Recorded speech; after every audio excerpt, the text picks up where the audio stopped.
বলিউডে সিমরানের গায়ে এতটুকু দাগ নেই, তবু বারবার নেশা করে লাইমলাইটে কাজলের মেয়ে।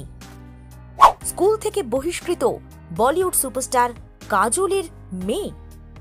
বলিউডের সিংহাম বাবা আর সিমরান মা। অজয় দেবগন আর কাজল নামটা বললেই এক অদ্ভুত কেমিস্ট্রি চোখে পড়ে। একজন রাফ অ্যান্ড টাফ, অন্যজন সো সুইট। যদিও দুজন আলাদা আলাদা করে যথেষ্ট প্রসিদ্ধ তাদের কাজের মাধ্যমে, দুজনেই তারকা, অগুন্তি ফ্যান ফলোয়ার্স তাদের। তবে এবার দেবগন পরিবারে আরও একজনের জনপ্রিয়তা ক্রমাগত বেড়েই চলেছে। তিনি হচ্ছেন অজয় কাজলের কন্যা। উত্তরোত্তর তার ফ্যান ফলোয়িং বেড়ে যাচ্ছে। অজয় কাজলের কন্যার নাম নিসা দেবগন। না, বলিউডে এখনো তার অভিষেক হয়নি, কিন্তু তবুও তিনি শিরোনামে। কেন? কারণ তার আচার আচরণ। পার্টি করতে ভালোবাসেন নিসা, অনেকে বলেন নাইসা।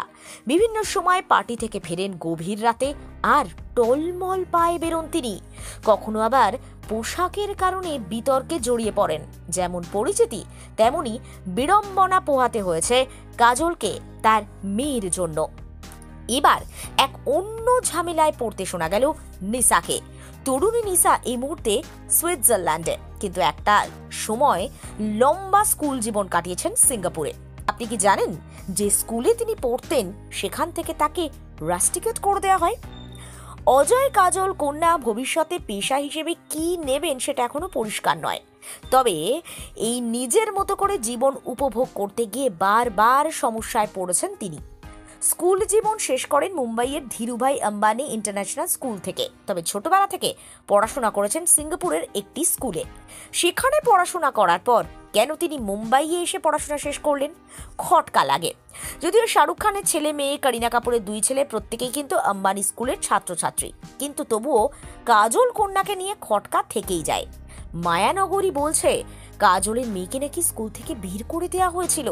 সেই কারণেই মুম্বাইতে ফিরে পড়াশোনা করতে বাধ্য হয়েছেন তিনি। এই মুহূর্তে সুইজারল্যান্ডের গিলেন ইউনিভার্সিটি থেকে হসপিটালিটি নিয়ে স্নাতকোত্তরে পড়াশোনা করছেন নিসা।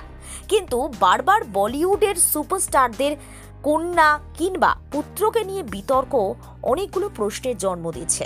যারা স্ট্রাগল করে বড় হয়েছেন, যারা লড়াই করে নিজেদের জায়গাটা প্রতিষ্ঠিত করেছেন, তাদের সন্তানদের মানুষ করার ক্ষেত্রে তারা কি একটু বেশি ঢিলেমি দিচ্ছেন? সেই কারণে কখনো শাহরুখ খানের মতো সুপারস্টারের ছেলে মাদক কাণ্ডে জড়িত হয়ে হাজত বাস করছেন, কখনো বা টলমল পায়ে বলি কিডরা বিভিন্ন পার্টি থেকে বেরোতে গিয়ে অতি কম বয়সে বিভিন্ন নেশায় আসক্ত হয়ে পড়ছে। এটাই কি প্রমাণ করছে বলিউডের সুপারস্টাররা তারকা হিসেবে যতটা সফল, মা বাবা হিসেবে আসলে ততটাই ব্যর্থ? AVN bureau.